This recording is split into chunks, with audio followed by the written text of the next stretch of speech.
स्वागत है आप सभी का। आप देख रहे हैं कहानी कुर्सी की। मैं हूं सौरभ। हमारे साथ हैं स्टूडियो में हर्षवर्धन त्रिपाठी जी, विजय त्रिवेदी जी, प्रोफेसर संगीत रागी जी और समीर चौगांवकर जी। थोड़ा आपको जंग का अपडेट दे देते हैं क्योंकि इस जंग से सबकी जान जुड़ी हुई है। माँ तो आप एक बात आपको और बता दूं, इस जंग में सबसे ज्यादा किसी भी देश के सिविलियंस, वहां जो जहाजों पर नाविक हैं, सेलर्स, किसी देश के सबसे ज्यादा सिविलियंस की मौत हुई तो भारत है। 13 लोगों की मौत हो चुकी है। राइट सर, कल ये आंकड़ा दिया 13 लोग हमारे मारे। तो ये जंग फंसे हुए कितने लोग हैं सर? हजारों लोग। तो ये जंग हमारी जितना हमको महसूस होता है उससे बहुत ज्यादा करीब है। तेल वहां फंस जाता है तो हमारी सांस अटकती है। ऑल्दो मैनेजमेंट अच्छा किया मोदी सरकार ने, इसमें कोई शक नहीं है, लेकिन प्रॉब्लम तो खड़ी हमारे लिए सबसे बड़ी होती है। हम इतने बड़े इंपोर्टर हैं तेल के। और ट्रंप जो कर रहे हैं, पल में तोला पल में माशा, वो आदमी क्या सोचता है, क्या करता है, आप कुछ प्रेडिक्ट नहीं कर सकते। अमेरिका ने अब वहां फॉर्मल नाकाबंदी कर दी है और कह रहे हैं कि हम ईरान से, ये बाकी सबके लिए खुला है, लेकिन ईरान से जुड़ा कोई जहाज और ईरान की किसी बंदरगाह से आना या जाना किसी जहाज के लिए, वो हमने बैन कर दिया है। पिछले 24 घंटे में मात्र 4 जहाज गुजरे हैं स्ट्रेट ऑफ हॉर्मुज से। अंदाजा लगाइए आप, सिर्फ 4 जहाज। और ट्रंप क्या कह रहे हैं, हम वो बाकी सबके लिए तो खुला हुआ है। अरे आपके खोलने से क्या होता है, तुमने बंद किया, वहां उधर ईरान ने बंद कर दिया। कोई जहाज वहां से निकलने की हिम्मत नहीं कर पा रहा। उसने भी जहाज पर मिसाइल मारी तो एक भारतीय की मृत्यु हुई अभी परसों तरसों। और तेल के दाम पहुंच गए $85 के पार। $85 के पार, मतलब ये 100 को छूने के करीब जा रहे हैं। पीक पर जब अपना गया था जंग के बीच में पिछले 4 महीने में, तो $117 या $120 के करीब गया था। अब आप 85 में पहुंच गए हो, धीरे धीरे 100 के करीब जा रहे हो। और कल वो जो हमने आपको खबर दी थी कि वो यमन वाले जो हैं हौथी लोग, जिन्होंने सऊदी अरेबिया पर मिसाइल मारी, वो लोग कह रहे हैं कि हम इसको भी बंद कर देंगे, जो दूसरी स्ट्रेट है वहां पर जहां से तेल 15% निकलता है दुनिया का, और वो बंद करके उसने ऐलानिया तौर पर, उनके प्रवक्ता ने कहा $200 पर पहुंचाएंगे हम क्रूड ऑयल को, तुम देखते जाओ अगर अमेरिका बाज नहीं आता है तो। अब और क्या करने जा रहा है ईरान, जिससे ये जंग भड़कनी तय है। उनकी संसद में एक बिल लाया जा रहा है। ईरान के 180 सांसदों ने यह मांग की है कि अमेरिका के साथ ये जो MOU हुआ है इसको पूरी तरह खत्म कर दिया जाए। भविष्य में कोई बातचीत नहीं होनी चाहिए और अमेरिका से बदला लिया जाए। ये उनकी पार्लियामेंट के 200 के करीब सांसदों ने मांग उठाई है। और इसके अलावा उन्होंने एक बिल लाने की तैयारी कर ली है। उस बिल का नाम है हॉर्मुज मैनेजमेंट बिल। मतलब हॉर्मुज पर ईरान का कानूनी अधिकार स्थापित करने के लिए वो एक कानून बनाएंगे, एक बिल लेकर के आ रहे हैं। और वो बिल लाएंगे तो ट्रंप क्या करेंगे? उधर ट्रंप ने लेकिन हालांकि थोड़ी सी राहत दुनिया को दी, सांस लेने की इजाजत दी।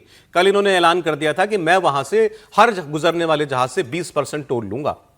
मतलब उस जहाज पर जो भी माल लदा है उसकी 20% कीमत मेरा टोल होगा। वो उसके बाद पलट गए, भगवान का शुक्र है कि पलट गए। और उन्होंने कहा कि अब मैं टैक्स नहीं लगाऊंगा, मैंने अपना फैसला बदल लिया है, 24 घंटे के अंदर ही बदल लिया। उन्होंने कहा टोल नहीं लगाऊंगा, लेकिन ये खाड़ी के जितने अमीर देश हैं अब ये अमेरिका में अरबों डॉलर का निवेश करेंगे।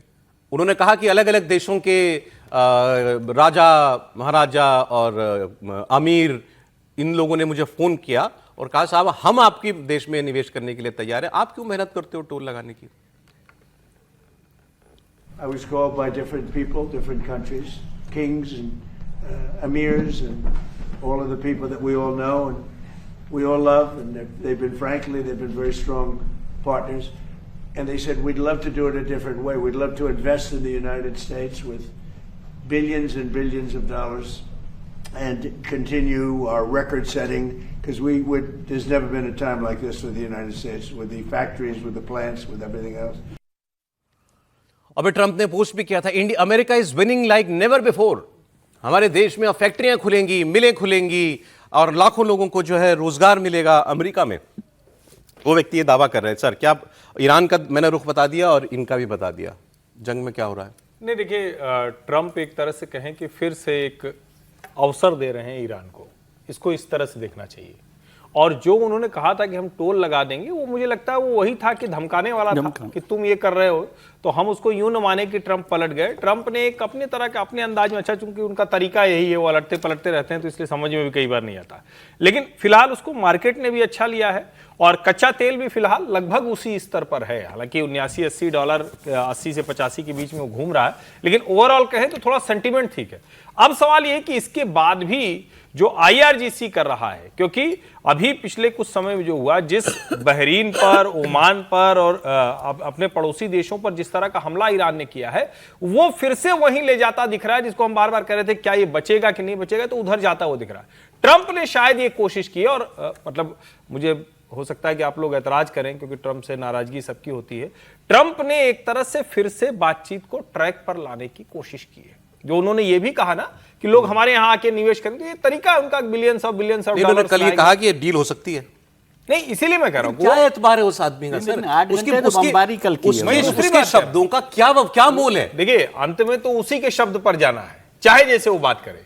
लेकिन क्या ईरान इस अवसर को इस बार, मतलब इसको कहते हैं ना कि वो ग्रैबिंग द अपॉर्चुनिटी वाला मामला होगा या नहीं होगा? अगर ये होगा तो दुनिया के लिए अच्छा है, नहीं तो ये स्थिति शायद और लंबी चलती रहेगी और दोनों के इस लड़ने से बार बार हमारा नुकसान है या हम जैसे देश। मैं हर बार गलत साबित होके विजय जी से सहमत होता जाता हूं।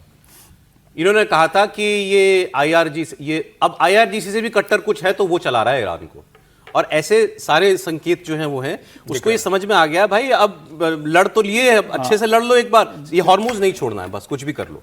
हॉर्मुज नहीं छोड़ेंगे वो। सर उन्होंने जो वो 180 सांसदों वाली मैं बात बता रहा था ना, वो कह रहा समझौता रद्द करो, उन्होंने ये भी मांग की है कि ये समझौता जिन्होंने किया इनकी इंक्वायरी कराओ कि कैसे इन्होंने किस बेसिस पर ये समझौता किया, इंक्वायरी कीजिए इसकी। सर मैं पहले भी आपको बोला था कि पजेश्कियान साहब केवल राष्ट्रपति वहाँ पर हैं, उनके कोई हैसियत मतलब उस तरह से नहीं है कि वो कोई फैसला, बड़ा फैसला कर सकते। तो कई बार होता है ना मीटिंग के लिए किसी को भेज देते हैं, तो वैसा वो मसला है। लेकिन कल एक बात समझिए, ट्रंप साहब ने जो कल बोला 20% टोल का, फिर बैकआउट कर लिया, वो उनकी स्टाइल है। मैं उसको बैकआउट करना नहीं कहता, वो स्टाइल है कि इसी तरह से अच्छा इस पर नहीं मानते तो चलो इस पर मान जाइए, उस पर मान जाइए। लेकिन कल 8 घंटे बमबारी किया अमेरिका ने ईरान पर, जबरदस्त। इसलिए ये मत कहिए कि केवल ईरान वो कर रहा है, ईरान उसका जवाब दे रहा है। और ये तो कोई तरीका नहीं है कि आप 8 घंटे बमबारी करके कहें कि नहीं आप हमारे साथ आ जाइए और फिर कुछ कर लीजिए, पैसा दे दीजिए, मदद कर दीजिए।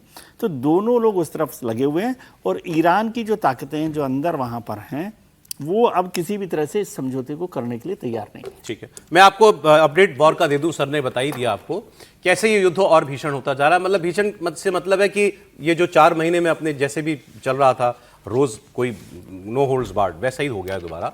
अमेरिका ने ईरान पर लगातार चौथे दिन एयर स्ट्राइक की और जबरदस्त 7 घंटे हमला किया लगातार। सिरिक, बुशहर, चाबहार, जास, कोनार्क, अबू मूसा समेत ईरान के कई शहर अमेरिकी हमलों से दहल गए। तस्वीरें देखिए। इस बीच ट्रंप ने अब यह भी धमकी दी है कि ईरान अगर नहीं मानता है तो अगले हफ्ते उसके सारे पावर प्लांट और ब्रिजेस को हम उड़ा देंगे। एक ब्रिज उसने उड़ाया भी था, आपको मालूम होगा। अगर ईरान को अपनी बर्बादी रोकनी है तो वो समझौता कर ले। उधर ईरान भी अमेरिका पर भयंकर पलटवार कर रहा है। उसने बहरीन में, कुवैत में और जॉर्डन में जो बेसिस हैं उनके ऊपर जबरदस्त मिसाइल और ड्रोन अटैक किया है और ईरानी हमलों से इन देशों के अमेरिकी बेसिस को बहुत नुकसान भी पहुंचा है। ईरान ने दावा किया है कि उसने बहरीन में अमेरिकी कमांड सेंटर और फ्यूल टैंक को तबाह कर दिया। इतनी जबरदस्त आग लगी हुई थी, ऐसा लग रहा था पूरा शहर जल रहा हो। कुवैत में उसने ड्रोन अटैक किया और अमेरिका का एक सैन्य गोदाम था, उसमें आग लग गई। अभी भी दोनों तरफ से जो है हमले जारी हैं। लेकिन ट्रंप ने सबके बीच में क्या बोला कि शुरुआत उन्होंने की थी। I think people are, the Middle East, believe it or not, is coming together. We're getting rid of the bully of the Middle East. Iran was the bully of the Middle East. They bullied Iraq. They bullied every country. There was fear all over the Middle East, and they shot first, and that was a big mistake that they shot first because we have been knocking the hell out of them. अब वो ये दावा कर रहे हैं sir कि ये जो जितने गल्फ कंट्रीज हैं ये इसकी बुलिंग से परेशान हो चुके हैं और अब ये हमारे साथ आ गए। लेकिन ये कहानी तो हम पहले सुन चुके हैं। देखिए, अमेरिका के पास अब कोई विकल्प नहीं है। अमेरिका को अपनी पूरी ताकत के साथ एक डिसाइसिव वार लड़ने की आवश्यकता है। जब तक अमेरिका ईरान को डिसाइसिवली नहीं पीट देता है और सरेंडर के लिए बाध्य नहीं कर देता है, तब तक स्ट्रेट ऑफ हॉर्मुज अब खोलना एकदम नामुमकिन है। या तो दुनिया की ताकतें, जिसमें मैं मानता हूं कि चीन बहुत बड़ी भूमिका निभा सकता है, रसिया बहुत बड़ी भूमिका निभा सकता है, लेकिन इस पूरे युद्ध के दरमियान फ़ायदा किसको हो रहा है? फ़ायदा रसिया को हो रहा है। ऑयल की उसकी जो मार्केटिंग है उसको फ़ायदा मिल रहा है, तो वो इसमें कम इंटरेस्टेड है। चाइना चाहता है कि अमेरिका इस युद्ध में उलझा रहे, और नहीं यदि अभी उलझा है तो और उलझ जाए जा करके, ताकि वो कम से कम इंडो पैसिफिक रीजन में बहुत ज़्यादा हस्तक्षेप करने की स्थिति में न आए। तो कहीं ना कहीं अमेरिका के खिलाफ रसिया और चीन, इन दोनों की एक चाल है कि ईरान के अंदर युद्ध भड़कता रहे। वो गोलाबारी भी सप्लाई करेंगे, आर्म्स एम्युनिशन सप्लाई करेंगे, और मुझे लगता है कि ईरान जो है वो लड़ने की कोशिश करेगा, लड़ता हुआ दिखेगा। आपको भविष्य में क्या ज्यादा दिख रहा है, मतलब समझौते के आसार या मुझे समझौते के आसार नहीं दिख रहे हैं, क्योंकि स्ट्रेट ऑफ हॉर्मुज पर अब जब तक आप डिसाइसिव तरीके से आप ईरान को नहीं हरा देते कब्जा नहीं हो जाए तब तक मुझे नहीं लगता है कि चलें। लेकिन एक बड़ा संकट भारत के लिए भी खड़ा हो गया सर। रूस, ये तेल का संकट तो हुई, इसके अलावा अमेरिका सीनेट में एक बिल पेश हो गया। अभी बताता हूँ, खबर है मेरे पास, अभी बताता हूँ 1 मिनट में। पहले उससे पहले मैं आपको जरा इजराइल का एक अपडेट दे दूं। इजराइल इस युद्ध में कहीं नहीं है, लोगों को हैरानी हो रही है। ये 4-5 दिन से जो बमबारी अमेरिका कर रहा है ईरान पर, इसमें इजराइल नहीं है। तो अब इजराइल क्यों नहीं, और ईरान भी कुछ नहीं कह रहा है इजराइल को। दुश्मनी तो इन दोनों की है मुख्य। अमेरिका तो बड़ा भाई होकर मदद के लिए आया है इजराइल की, लेकिन वो जिसने ये शुरुआत की थी इजराइल, वो खामोश बैठा हुआ है। और मिला क्या उसको युद्ध में, ये बताया नेतन्याहू ने कल। नेतन्याहू ने कहा कि अब हमारे किसी बॉर्डर पर इजराइल के कोई दुश्मन नहीं खड़ा है, कोई आतंकवादी नहीं है। क्यों? उन्होंने कहा हमने गाजा की बाउंड्री पर और गाजा के अंदर एक सिक्योरिटी जोन बना दिया, हमने सीरिया में भी एक सिक्योरिटी जोन बना दिया, हमने लेबनान के साथ भी एक सिक्योरिटी जोन बना दिया। अब आप जरा इमेजिन कीजिए, वो आदमी ठीक कह रहा है। बफर जोन सारे के सारे उसने अपने चारों तरफ जो दुश्मन देश थे उनकी सीमाओं में घुस के अपनी सेना तैनात करके एक सिक्योरिटी बफर क्रिएट कर दिया है। उसको तो मिल गया जो वो करना चाह रहा था। ואכן שינינו את כללי המשחק במזרח התיכון. אין יותר הכלה של איומים. אין יותר צבאות טרור בגבולותינו. יש אזורי חיץ שיצרנו בעומק השטח של שכנינו. עוטף עזה ובתוך עזה. עוטף לבנון ובתוך לבנון. עוטף גולן בתוך סוריה. समीर जी, बात तो ठीक कह रहे हैं वो। आप देखिए, जब से गाजा की लड़ाई शुरू हुई 3 साल पहले से लेकर के आज तक, ये तो अचीव कर लिया नेतन्याहू ने। किसी भी एक ऐसे देश को जो इतने आतंकवादी और इतने देशों से घिरा हो, दुश्मन देशों, तो उसको ये करना चाहिए। और मुझे लगता है एक बहुत बड़ी सफलता नेतन्याहू ने अर्जित की कि उसने अपने देश की सीमाओं को सुरक्षित कर लिया। जो बार बार उसके ऊपर गाजा से हमला होता था या लेबनान से हमला होता था, वो सभी चीज़ों को उसने खत्म करके अपने आप को सुरक्षित कर लिया। ये एक बड़ी उपलब्धि इजराइल की है। ऐसा भी नहीं कि उसको बहुत कॉम्प्रोमाइज़ करना पड़ा, उसने घुस के मारा और पूरा अपने जिस हिसाब से जो चाहता था वो किया है। अब ये देखना है कि वो लेबनान में कितना अंदर जाते हैं, क्या वो लेबनान के अंदर जाके और कब्जा करने की कोशिश करेंगे। जो विस्तारित इजराइल का जो सपना है, तो एक्सटेंडेड इजराइल का, क्या उस दिशा में आगे बढ़ेंगे। फिलहाल मुझे लगता है कि इस पूरे मामले में अमेरिका फंस गया। इजराइल ने अपना जो काम था वो करके, इजराइल अब इस मामले में शांत है। अमेरिका अनावश्यक रूप से ईरान के साथ उलझ गया है। लेकिन मुझे लगा कि ये लड़ाई सिर्फ अमेरिका और ईरान के बीच नहीं रहने वाली है। आने वाले दिनों में इजराइल भी इसमें शामिल होगा, क्योंकि इजराइल को मालूम है कि जितना ईरान खत्म होगा उसके लिए इतना अच्छा होगा। एक मजबूत ईरान और अमेरिका का कमजोर पड़ता है और ईरान के हौसले बढ़ते हैं, तो उसका नुकसान इजराइल को भुगतना पड़ेगा। सर, तो इजराइल जरूर इस लड़ाई में शामिल। एक खबर आपको बताता हूं मैं, आपको क्लिंटन साहब का, अमेरिका के पूर्व राष्ट्रपति क्लिंटन का एक स्टेटमेंट अभी दिखाता हूं। उससे पहले हमारे देश में जिन लोगों को भी लगता है कि बहुत अन्याय हो रहा है वहां पर, उनको इस बात को सुनना चाहिए, इस खबर को सुनना चाहिए। गाजा की बात मैं कर रहा हूं। आप अभी इनके हमास का एक नंबर 1 नंबर 2 जो भी था, सिनवार, मोहम्मद सिनवार, याद है आपको? मारा गया, उसको इजराइल ने मार दिया था। उसके कुछ हैंड रिटन कोट्स वो इजराइल को मिले हैं और वो वेस्ट के और इजराइल के अखबारों में प्रकाशित हुए हैं। उसमें उसने ये लिखा था कि ये जो 7 अक्टूबर 21 का हमला किया था, इसने 21 कह रहा हूँ, शायद 23 को, ये जो इजराइल पर हमला किया जिसमें 1200 लोग मारे गए थे हमास के आतंकवादियों ने, उसके जवाब में उसने ये अपने हाथ से लिखा है कि ये हमला ऐसा होगा कि इसके जवाब में इजराइल हम पर, गाजा पर न्यूक्लियर हमला भी कर सकता है। मतलब उसको मालूम था कि इजराइल का पलटवार इतना भीषण होगा जिसकी हम कल्पना नहीं कर सकते। जो उसने किया वो तो न्यूक्लियर स्ट्राइक की बात लिख रहा था। ये जानते बूझते ये हमला किया गया कि वो जब हमला करेगा तो हमारे हजारों लोग मारे जाएंगे, और वो हुआ। तो इसका दोषी कौन? दूसरी बात जो बिल क्लिंटन ने बताई, बिल क्लिंटन ने कहा कि मैं फिलिस्तीन के नेताओं को, फिलिस्तीन के लोगों को एक अलग फिलिस्तीन संप्रभु राष्ट्र देने के वादे पर कायम था और दे देता। मैं पूरा गाजा फिलिस्तीन में मिलाता, उसका जो उन्होंने कहा जो मेरी डील थी, पूरा गाजा फिलिस्तीन का राष्ट्र का हिस्सा होता और वेस्ट बैंक का 97% उस फिलिस्तीन राष्ट्र का हिस्सा था। यह मैं डील दे रहा था। इजराइल इस पर हामी भर चुका था, लेकिन गाजा के लोग उस वक्त, वो थे पीएलओ वाले और सब, बोले वो लोग नहीं माने। क्यों? ये बिल क्लिंटन के शब्द हैं। क्योंकि उनको फिलिस्तीन के राष्ट्र से कोई लेना देना नहीं था, उनको केवल यहूदियों को मारना था, यहूदियों से बदला लेना था। उनकी इच्छा एक ही थी। इस रोशनी में भी सोचना शुरू कीजिए आप। हर आदमी झूठ नहीं बोलता। सुनिए आप बिल क्लिंटन को। And Hamas is really smart. When they decide to rocket Israel, they insinuate themselves in the hospitals, in the schools, in the highly populous areas, and they are smart. Look, I don't agree. I killed myself to give the Palestinians a state. I had a deal they turned down that would have given them all of Gaza, all of Gaza, between 96 and 97% of the West Bank, compensating land in Israel. बताइए त्रिपाठी जी। नहीं क्या ही कहा जाए, और कई बार राष्ट्र तो मिल रहा था। दरअसल असल मसला यही है, और जिसको लेकर कई बार बात होती है। तो मैं तो कह रहा हूँ कि चलिए, ये अमेरिका समझेगा, ईरान समझेगा, गाजा वाले समझेंगे, फिलिस्तीन समझेगा, इजराइल समझेगा, लेकिन हमारे देश के जो लोग हैं उनको समझना है भैया। ये लोग कोई ऐसा नहीं है कि शांति वाले लोग हैं। ये बाकायदा यहूदियों की हत्या, डेथ, जिसको कहते हैं ना कि जो नारे लगाते हैं कि death to America, death to Israel, death to Netanyahu, उनके मन में सिर्फ एक चीज है कि इनका पूरा खात्मा कर देना है। आपको अगर ये बात नहीं समझ में आती है, और ऐसा ही एक और बयान जैसा अभी बिल क्लिंटन का दिखा, हिलेरी का भी एक ऐसा ही बयान था। वो शायद इसी संदर्भ में रहा होगा क्योंकि उनको जानकारी रही होगी। उस वक्त उन्होंने ये कहा था कि हम तो सारी डील लगभग तय हो गई है, लेकिन वो तैयार नहीं। और दूसरा एक इसमें जो शायद वो बात उन्होंने कही नहीं होगी, बचा ले गए होंगे, जो 3 रिलीजन्स का जो एक, जिसको हम कहते हैं ना, जो जेरूसलम की बात की जाती है, वहां पर वो कब्जा चाहते हैं, और वो चाहते हैं कि वहां कोई और नहीं रहेगा।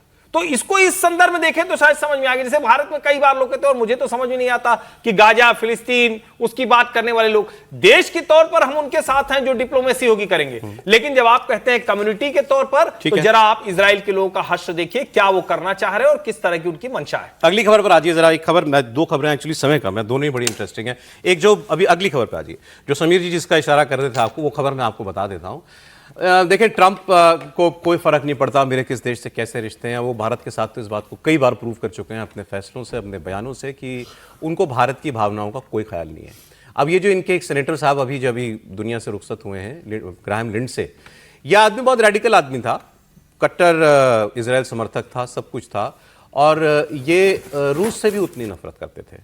और इन्होंने एक बिल पेश करने की कोशिश, मतलब ये उस मसौदे पे काम कर रहे थे जिसको कहा जाता है रशिया यूक्रेन बिल, ऐसा कुछ उसका नाम है। उस बिल पे आपने भी पहले चर्चा सुनी होगी, कोई भी देश जो रूस से व्यापार करेगा उसके ऊपर 500% पेनल्टी, मतलब 500% टैरिफ उस देश के एक्सपोर्ट पर लगा दिए जाएंगे। ये उनका प्रस्ताव था। इसके बारे में ट्रंप से सवाल हुआ, ब्लिंडसे तो चले, आप तो चले गए, तो इनसे पूछा साहब उस बिल का क्या होगा, आप उस बिल के समर्थन में हैं?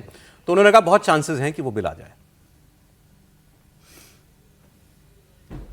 You want this Russia sanctions bill signed within the next week or two, and will you sign it? Well, I know that Lindsey wanted it very badly. I think they may be adding Iran to it. They're going to add Iran, which is a very big thing. If they did that, they may add Hezbollah too. Just put them if you do business with Hezbollah. So we're looking at that, but they're seriously thinking. And this is in honor of Lindsey. This was his thing. He wanted this more than any other thing. You know how he felt. And there's a good chance that it gets done, but they'd like to add Iran and they'd like to add Hezbollah to it. That's what I'm hearing.